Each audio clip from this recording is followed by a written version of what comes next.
Okay, we are back. The power of unified commerce is our next panel discussion. Brian Dhatt will lead it. Brian is an integral part of BigCommerce's first headless launch in 2017. Also, an integral part of the composable commerce strategy and its first AI initiatives.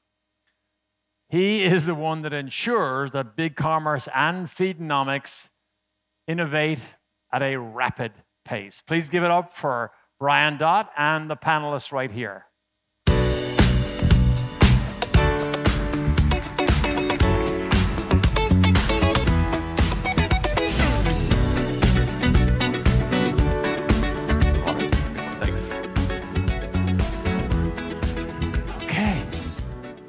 Well, afternoon, everybody. Hope it's been an absolutely amazing day of content for you all. I'm really excited to be on this panel on unified commerce. Joining me on stage, I've got Michael Challinger. He's the CEO of Houzer, which is a brand doing luxury kitchenwares, including things like sinks. He's been in the industry for many, many years now, and has the envious position of being one of the folks that took Build.com from a business in the millions to a business in the billions. Really excited to have you join us here. Next up, we have Kate Ouaknine. She is the owner of Badgley Mischka Web. And Badgley Mischka Web is the e-commerce licensee, and so the online retailer for Badgley Mischka. They sell high-end women's clothing and accessories that focus on footwear and apparel. The brand is a true lifestyle brand, reaches into a lot of categories, and is always venturing into new markets. And Badgley, Mischka, and BigCommerce have been working together since 2019. Next up, I have James Domenick. He is the Global Head of Tech Partner Management at Intuit Mailchimp. He joined Mailchimp in 2024 and really leads their partner program, expanding into key verticals like e-commerce, website creation, payments, CRM, and advertising.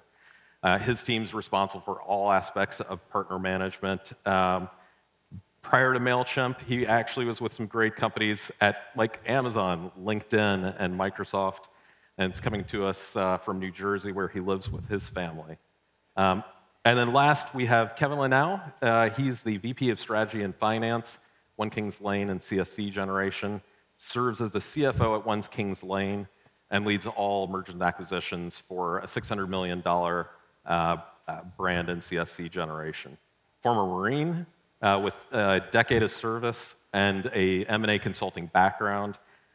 He also is a board member and a treasurer for Merivis, which is a nonprofit supporting veterans transitioning into tech careers. He's local, so one of the Austinites here, and excited to have you on the panel today. Thank you. All right, well, let's jump right in. So unified commerce is all about meeting your customers wherever they are, and really connecting the dots in a way in the past that hadn't been done. What are some of today's predominant trends or customer behaviors that have influenced your omnichannel strategy and your channel mix? And maybe, Katie, I'll start with you. Yeah, so in the fashion space, it's a really exciting time because a bunch of brands are creating their own marketplaces, which didn't previously exist. So we had a limited number of marketplaces where we could duplicate our products essentially outside of our own website. And right now, everyone is popping up with a marketplace, it seems, and we're really excited to try and expand into as many of those as possible. And what's great about these marketplaces is they're single SKU, so there's no competition. We don't have to worry about the buy box, and it's really a great place for us to expand our brand. And for people who already know us and trust us to find us in other marketplaces and expand our catalogs also, so then we're not just relying on our wholesale relationships with these certain marketplaces. So it's an exciting time for us because we really get to put our product out in front of as many people as possible. So. That's great. Michael, your thoughts? Yeah, so our journey at Houzer has been interesting. As a former e-commerce guy coming into being a CEO of an omnichannel brand that didn't have D2C, of course, the very first thing that we did is launch D2C. We went through an RFP process and chose BigCommerce. We were able to launch within 30 days of that. And as we continued down that road, we realized that what we really needed to be focused on was actually more so B2B. And so as we focused on that, we found that those customers actually wanted more of a B2C experience. Because if you're somebody who's buying for a local supply house or something like that, you're probably also an Amazon customer. You've been trained by Bezos and everybody else to expect fast service, full service. And so what we've really started to try and hone in through BigCommerce and through the B2B edition that we have on the enterprise side is creating that B2C-like experience for the B2B customer. Because in our space, selling a kitchen sink with a 10-year purchase lifecycle to a consumer, you need someone who's buying with a much greater purchase frequency, and that's that B2B customer. And so the way to talk to them, we found, is treat them like a consumer. Give them that consumer-like experience. Love it. And I always love to hear about the quick launch stories as well. Those are twice as fast as Shopify. Love it. One of the other things that I hear challenges around a unified omnichannel strategy is operations and really getting operations right. What are some of the crucial components of your tech stack or otherwise that help you up-level your strategy and remove some of the friction? Katie, I'd love to turn over to you again. Well, as you just said, quick launch, right? So we have partnered with Feedonomics, who has been integral to our expansion into different marketplaces. Now that we're partnered with them, they've optimized our feed. We honestly could get onto marketplaces pretty darn quick. And they've really helped us transform our data and really put it in the best position possible and have really helped grow our business. So we lean on them a lot. That's great. Beyond having all the right tools and technology, I'm curious. Oh, actually, James, do you mind as well? I'd love to hear, just from your unique point of view, Sure. kind of what are some of the best practices you see folks putting in to really streamline operations? Sure. So I'm with Mailchimp, who's an Intuit company, and we're obviously a platform for merchants and marketers. And as we see brands become more sophisticated and want to offer options like buy online, pick up in the store, cross-channel promotions, we're seeing a need for us to be able to offer a much more robust set of integrations across different verticals. So my team specifically is very focused on being able to offer platform integrations across not just the traditional e-commerce use cases, but also ad platforms, site builders, payment processors, and so forth. But none of that really matters unless you have a unified data structure to feed it all into. And the thing that we're very excited about is not only do we want to make that so that Mailchimp can offer the most value to its customers, but that also so the growing suite of business solutions across Intuit can do the same. Yeah, I hear, especially in this world of composability and so many different integrated systems, the data strategy and really understanding like how am I going to have my data in one place that I can work with it. I hear that over and over again as the next thing to solve. So it's great to see companies taking that on. And Michael? Just kind of riffing on that, I think that's also part of why it's so important for brands to engage D2C and now B2B, because that killer AI app that maybe isn't out yet, but perhaps it's out here in the audience, one of these partners or vendors, the first thing it's going to want is all your first-party data, right? It's going to chew through that. If you haven't been, as a brand, an omnichannel brand, investing in D2C, you don't have that. Like, Amazon owns all your first-party data. So if you really are keen to be ready when the killer app comes along, having that data there ready for, say it's like an autonomous AI chat agent, for example, the first thing it's going to want is to review all of your existing history. So if your competitors have already made that investment and you haven't, then you're just behind the curve. Makes sense. Well, beyond having the right tools and technology, I'm curious how you're all working to differentiate your brand from the competition in this space, and how you're working to elevate the consumer experience while keeping consistency across brands. And Kevin, I'd love to start with you. Yeah, so a couple things on that. One, not just across our brands, but even within the brand with the proliferation of channels, which you talked about as an opportunity, but it's also a huge challenge, right? So now we have, Zeta sending emails over here. We have Ad Shopper over here. And we really want to make sure that we can control the brand and control that customer experience from the beginning of the channel all the way through. But that's where a lot of our partners really come in. Feedonomics is a great one there. Making sure that we get simple things like getting the free shipping badge to flow through to the right channels correctly, though, right? Because otherwise Google will turn you off very quickly if it doesn't work. So like these are such small things, but it's a big challenge. So that's one thing. But as we're looking to add brands, so I'm looking at an acquisition right now, and it's on a crazy tech platform. The company's going out of business, and basically the only way that we can make the acquisition make sense is a clean sweep. So we would be buying the website and spinning it up as a sub of one of our current brands with a sub assortment. And we think that we definitely couldn't be able to do that if it wasn't for BigCommerce and like the flexibility that it's going to allow us to do. But also our other partners as well. Rhythm is tied in there because we're predominantly a drop shipper for One Kings Lane. So those are just some of the different ways we're like trying to get this customer experience journey to be consistent across all of these different channels.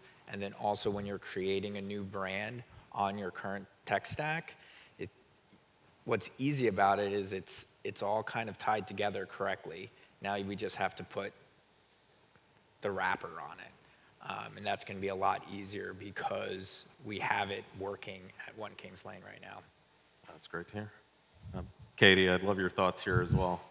Yeah, I mean, in our space, it's pretty hard to differentiate yourself and make yourself special. So, I mean, we do the classic loyalty programs, but that's not always enough.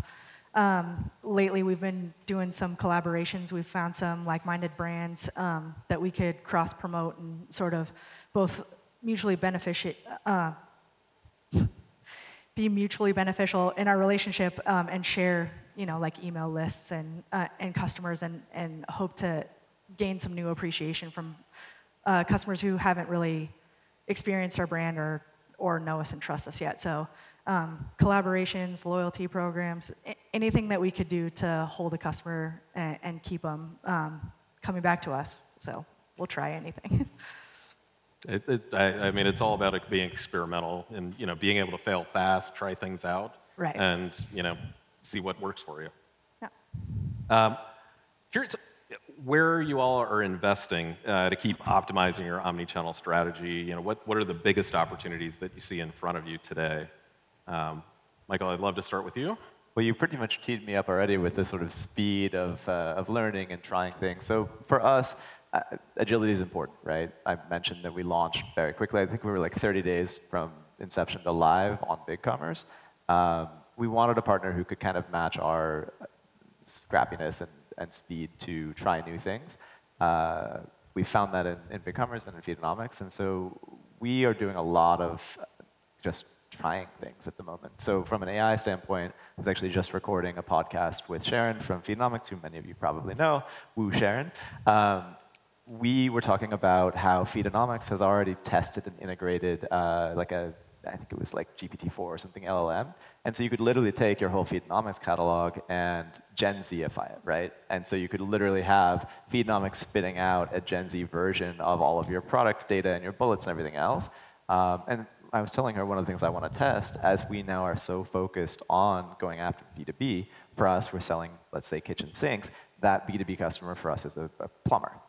You probably don't want to talk to a plumber in terms of how your catalog data and your product titles and everything else look, the same as you would talk to a consumer. Consumers want to see beauty, romance copy. You know, you want to really like romanticize that kitchen sink, talk about the luster of the marble or the luster of the granite.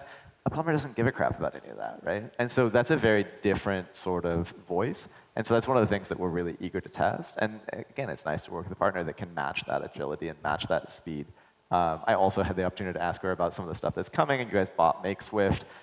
So there's a lot of, I think, very exciting innovation velocity coming out of BigCommerce and Feedonomics that I'm pretty psyched about that will give us more things to test and try. So really for us, I would say it boils down to We're in a very interesting era, I would say, from an e-commerce standpoint, probably the most in a very long time, probably since like the advent of mobile. I think AI is going to change a lot of that. So for us, it's really about trying as many of these cool new things as we possibly can, and it's also about working with a partner that can kind of enable that. That's great. And I think pretty much everybody's looking for those right applications of AI at the moment, the ones that will be on brand, on target for your customers. So it's great, again, great to be experimental there. James, could I ask you the same on, as a platform, where are you investing today in omnichannel? Yeah, well, probably two areas I would call out. One would be social commerce, right? Obviously, what we've done for the past 20 years has enabled the more kind of pure play commerce solutions. But we are investing in ways for our customers to be able to integrate with stores like TikTok shops and the e-commerce shops that are embedded, as well as the more traditional e-commerce platforms that plug into there, to be able to collect leads through social channels, as well as to be able to post ads directly from our UI out to those channels. The second one is the 800-pound gorilla in the room, right? AI, is AI coming for our jobs? What is AI coming to do? And I think with Mailchimp's customer base being predominantly small to medium-sized, mid-market,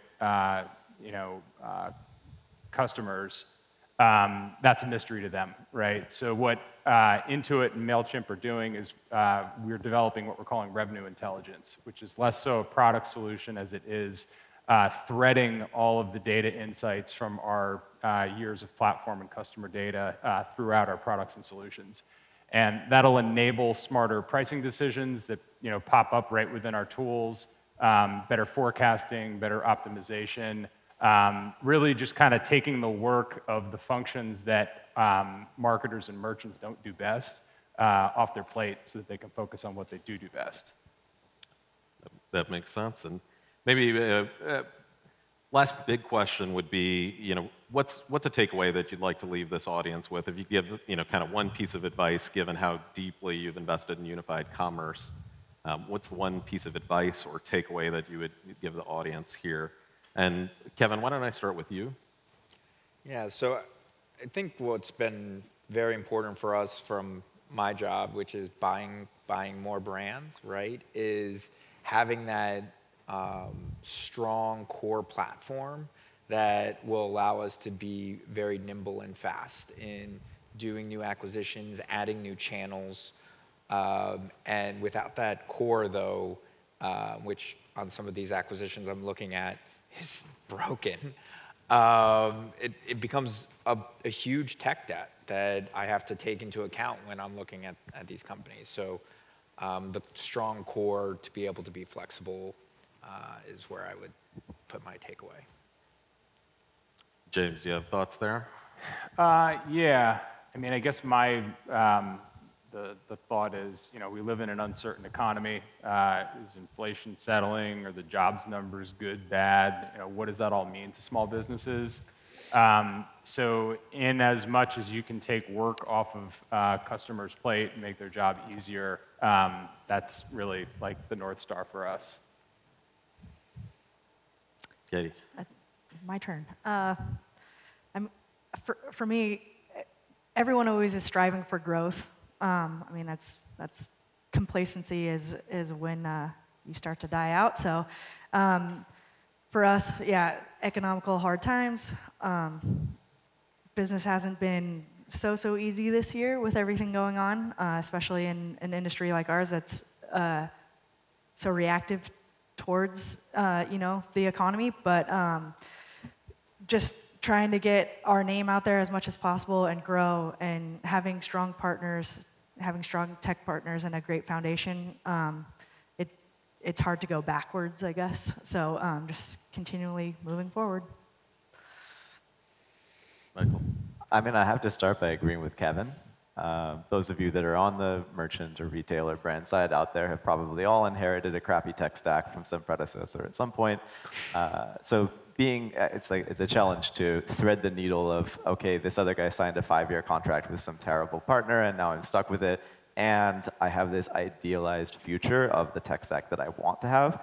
Our experience was unique because I came into a company that essentially had no tech stack. It was very legacy. It was basically a traditional brand that was sold mostly through plumbing supply stores, a little bit of an Amazon business. But because I had that like blank sheet of paper, it was really a fun exercise that everybody that I knew was very envious because I got to call them and say, hey, I have a blank sheet of paper. What should I put on it? And it was fun to work with the Feedo and BigCommerce team to actually like begin to fill out all the pieces in that and take recommendations for everyone. But obviously, you're in the very opposite of that, but yeah. I think it's so important for whatever where you are on that spectrum to make sure you idealize like that perfect version of your platform, of your architectural diagram, and really be intentional with it and draw it out. So I would echo that. For me, I've been saying for the last year and a half to brands that you have to invest in D2C, right? For not just the AI reason that I mentioned, but just because of the general importance of very profitable business. It's a way that you can actually own your customer. You're in a world now where your retailers are now competing with you if you're a brand, right? You know, we sell on Home Depot. Home Depot has their own sink. We're selling rectangles. You can beautify it and you can pretty it up, but at the end of the day, Home Depot's got a rectangle, we've got a rectangle. So it's increasingly important, I think, for brands to really own your customer and create that identity. And then as I delved into that, I also think it's so important to understand that customer. We began to realize the customers that really matter for us from a purchasing standpoint. Obviously, from a brand awareness and top of funnel, consumers matter. But the ones that really mattered for us as we thought about it were the B2B customers. So I'm actually, as of this conference, revising my advice that I gave to every brand, which is don't just invest in D2C, invest in both. B2B is such a wonderful business, and I've watched a lot of companies that never really touched it before start to invest in it, and it can reap incredible dividends. It depends on the industry, and I think all of the different verticals will get to the same end goal. In the building product space, frankly, we're one of the slower ones. Like consumer electronics is absolutely a trailblazer. CE brands got to the final form of whatever e-commerce looks like 10 years ago. For home improvement, we're really now just getting to that middle to late stage. And so these buyers at B2B companies are now starting to look online. So I think that investing in D2C and B2B, and going back to Kevin's point, making sure your platform is equipped to handle both is so important. If you're a brand and you're just thinking naively that, oh, we're only ever going to have just a little D2C site, then Shopify is great. But I think that it's probably foolish for most brands to purely invest into D2C because you're going to want B2B down the road. And we evaluated the B2B capabilities of Shopify and BigCommerce pretty closely. And so far, BigCommerce is continuing to outstrip from an innovation velocity and feature rollout standpoint. So I think, again, I agree with you, and I would add to that, if I can have two things, that it's so important as a brand to focus on D2C and B2B. I have a question for you, too, if we have time. Yeah, I'd love that. Since you got to ask us questions. Do you have any more questions planned? No, that's the end of the regular. OK, I'm putting you on the spot here. Since I was talking about innovation velocity and how much I enjoy working with a partner like BigCommerce that's building all this cool stuff, and I know probably some of the stuff that you're building you can't necessarily talk about, but out of what you can talk about, whether on the BigCommerce side or the Feedonomics side, what do you think is the most exciting thing that's coming as far as like new feature innovation, innovation velocity, stuff like that? I would say, I look at our world in a couple different lenses. We're in a great position to help every visitor that shows up on one of your sites convert at a higher rate. And so you see such a heavy focus for us on analyzing where we are with conversion, whether checkout or full site-to-visit conversion. And so we are putting a lot of time and a lot of effort into making sure we're constantly just turning the dials up there. So every dollar you spend to get a great customer on your site, you get a little bit more out of. So I'm excited about that. AI, we've scratched the surface. We've talked a little bit about it in the product roadmap presentation. I can tell you behind the scenes, we have a whole lot more going on the R&D front there to figure out. My goal with AI is to make your lives better when you're using the platform, to take the pain out, to take the toil out of the way that you have to work with a platform like ours. And so I think you're going to see a lot of innovation from us over the coming years, really. And the AI, think of it as a long game rather than a short game. We're seeing some really interesting things right now, but the types of applications we're all going to be working with in the next couple of years will be mind-blowing. It's just getting warmed up, I would agree. Yeah. That's really cool. Thank you. You got it. Well, I want to thank my panelists here for a really excellent conversation. Thanks, everyone. Thanks.